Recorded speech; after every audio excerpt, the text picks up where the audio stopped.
بسم اللہ الرحمن الرحیم۔ اگر دولت سنبھال سکتے ہو تو کسی بھی نماز کے بعد انا اعطیناک الکوثر سینے پر ہاتھ رکھ کر پڑھ لے، ذاتی مکان، گاڑی اور بے تحاشا دولت آ جائے گی۔ محترم ناظرین، آج کا قیمتی وظیفہ میں آپ کو بتانے جا رہا ہوں۔ ایک خاص عمل میں آپ کے ساتھ شیئر کر رہا ہوں۔ اس وظیفے کی اتنی برکت ہے کہ آپ کے بگڑے کام سنور جائیں گے۔ آپ کا دولت کا مسئلہ ہے، لڑائی جھگڑے کا مسئلہ ہے، گھر میں تنگ دستی محتاجی ہے، گھر میں لڑائی جھگڑے بہت زیادہ ہیں، اگر کوئی بات نہیں مانتا یا کاروبار اس میں برکت نہیں ہے یا منافع نہیں ہے یا کاروبار چل نہیں رہا ہے، بس یہ ایک وظیفہ کرنے سے جو معجزات ہوں گے آپ دیکھتے رہ جائیں گے۔ اور کافی لوگ ایسے ہیں جو وظیفہ کر کر کے تھک گئے ہیں لیکن ان کو کامیابی نہیں ملتی، ان کے راستے میں اسی طرح کی رکاوٹیں ہیں، اسی طرح کی بندشیں ہیں، تو ان کے لیے بھی یہ عمل ہے، وہ بھی اس وظیفے کو کر لے تو انشاءاللہ اللہ پاک ایسا معجزہ فرمائیں گے، اللہ پاک ایسا کرم فرمائیں گے کہ تمام مشکلات، تمام پریشانیاں ختم ہو جائیں گی۔ آج کے دن یہ خاص وظیفہ کیجئے۔ اس سورت کو پڑھنے والا آج تک بھی کسی حاجت سے محروم نہیں رہا۔ اس آیت کو پڑھنے والے کو مانگنا نہیں پڑا اور اسے مل جاتا ہے۔ میرے بھائیوں، نبی کریم صلی اللہ علیہ وسلم نے فرمایا، اے عبداللہ بن قیس، کیا میں تمہیں جنت کے خزانوں میں سے ایک خزانے کے متعلق نہ بتاؤں؟ میں نے عرض کیا، یا رسول اللہ صلی اللہ علیہ وسلم، کیوں نہیں، ضرور بتائے۔ تو آپ صلی اللہ علیہ وسلم نے فرمایا، تم کہو لا حول ولا قوت الا باللہ، نہ گناہ سے بچنے کی ہمت ہے، نہ نیکی کرنے کی طاقت مگر اللہ کی توفیق۔ صحیح ہے، بخاری اور مسلم نے اس کو روایت کیا ہے۔ تو میرے بھائیوں، آج کا یہ جو وظیفہ ہے اس کو کتنی تعداد میں پڑھنا ہے، کس وقت پڑھنا ہے، اور اس وظیفہ کے پڑھنے سے کیا کیا فائدہ آپ کو ملیں گے، آج کی اس خاص ویڈیو میں ہم آپ کو اس کے متعلق سب کچھ بتائیں گے۔ حدیث پاک صلی اللہ علیہ وسلم کا ارشاد ہے، اے لوگو، اتنی عبادت کرو جو قابل برداشت ہو، کیونکہ اللہ ثواب دینے سے نہیں رک سکتا یہاں تک کہ تم خوف عبادت کرنے سے اکتا جاؤ گے۔ اب آپ نے اس سورت کو کیسے پڑھنا ہے، کس ترتیب سے پڑھنا ہے، اب یہ طریقہ کار جان لیجئے۔ جب تک آپ کو طریقہ کار نہیں پتا ہوگا پھر عمل اثر نہیں کرتے۔ کچھ خاص احتیاط ہوتی ہے جو اب اس کا طریقہ کار جان لیجئے۔ احتیاط میں سب سے پہلے یہ ہے کہ وقت آپ نے اس عمل کو کب کرنا ہے۔ دیکھیے، آپ فجر، ظہر، عصر، مغرب، عشاء، تہجد کسی بھی نماز کے بعد کر سکتے ہو، اس میں کوئی پابندی نہیں۔ جب بھی آپ کو وقت ملتا ہے آپ اس وظیفے کو کر سکتے ہیں، اس میں کوئی پابندی نہیں۔ کوئی بھی مرد کر سکتا ہے، کوئی بھی عورت کر سکتی ہے۔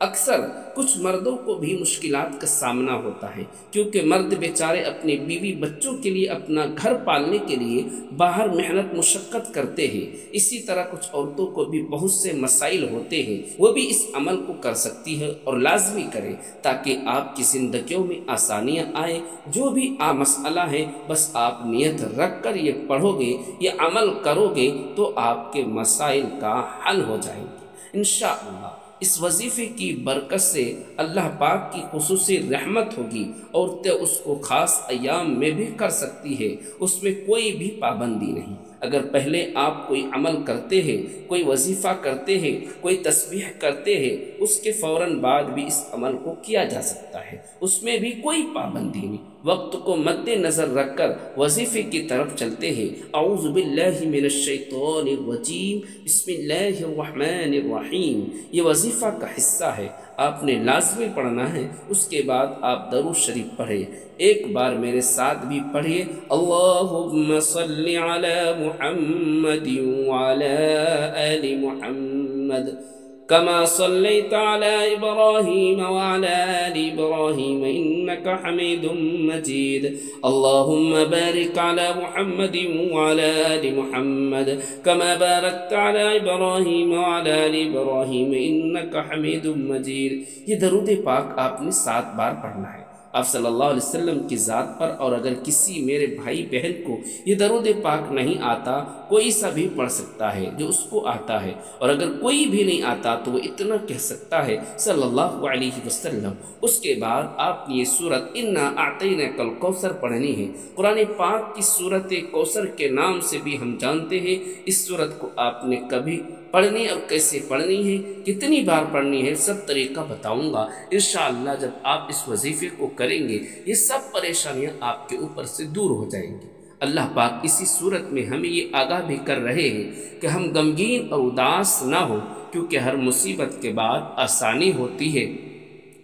لہٰذا اگر کوئی اللہ تعالیٰ کے دین پر ایمان رکھتا ہے، اللہ تعالیٰ کی وعدوں پر کامل بھروسہ رکھتا ہے، اور اللہ تعالیٰ کی کلام اور رسول اللہ صلی اللہ علیہ وسلم کی باتوں پر مکمل یقین رکھتا ہے، تو وہ مصیبت کے بعد آسانی ضرور دیکھے گا، اور اس زندگی میں تنگی کے بعد خوشحالی ضرور آئے گی۔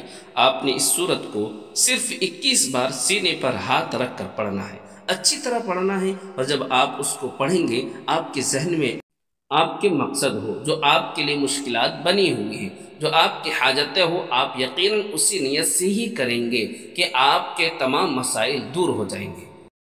اب آپ وہی بیٹھے جگہ چھوڑے بغیر لا حول ولا قوت الا باللہ العلی العظیم، لا حول ولا قوت الا باللہ العلی العظیم، صرف اتنا پڑھنا ہے کہ میں پورے یقین کامل سے کہتا ہوں کہ اس تسبیح کو ہر کوئی جانتا ہے۔ لا حول ولا قوت الا باللہ کا مطلب حضرت عبداللہ بن مسعود رضی اللہ عنہ فرماتے ہیں کہ لا حول ولا قوت الا باللہ کو میں نے رسول اللہ صلی اللہ علیہ وسلم کے سامنے پڑھا تو آپ صلی اللہ علیہ وسلم نے فرمایا اس کا مطلب جانتے ہو کیا؟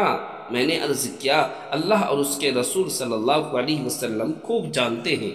آپ صلی اللہ علیہ وسلم نے خود ہی ارشاد فرمایا اس کا مطلب یہ ہے کہ گناہ سے بھرنے کی طاقت نہیں مگر اللہ کی حفاظت سے، اور اللہ کی عبادت کرنے کی قوت نہیں مگر اللہ کی مدد سے، اور فرمایا جو بندہ ہر وقت استغفار کرتا رہتا ہے اللہ اس کی ہر مشکل آسان کر دیتا ہے اور ہر غم کو دور کر دیتا ہے، اور ایسی جگہ سے روزی دیتا ہے کہ جہاں سے اس کا گمان بھی نہیں ہوتا۔ اس کی آپ نے 100 دانوں کی ایک تسبیح بنا لینی ہے، لا حول ولا قوت الا باللہ العلی العظیم کی۔ اس کے بعد آپ نے دعا کرنی ہے سبحان اللہ یا کریم، یا اللہ آپ کو اپنی شان کریمی کا واسطہ ہم گنہگاروں پر اپنے گھر کے دروازے بند نہ کرے۔ ہم سیاہ کار ہیں لیکن ہیں تو تیرے ہی بندے، تیرے سوا ہمارا کوئی سہارا نہیں۔ یا ذوالجلال والاکرام، ہم تجھ سے اپنے ہر گناہ کی معافی مانگتے ہیں جو تنہائی میں کیا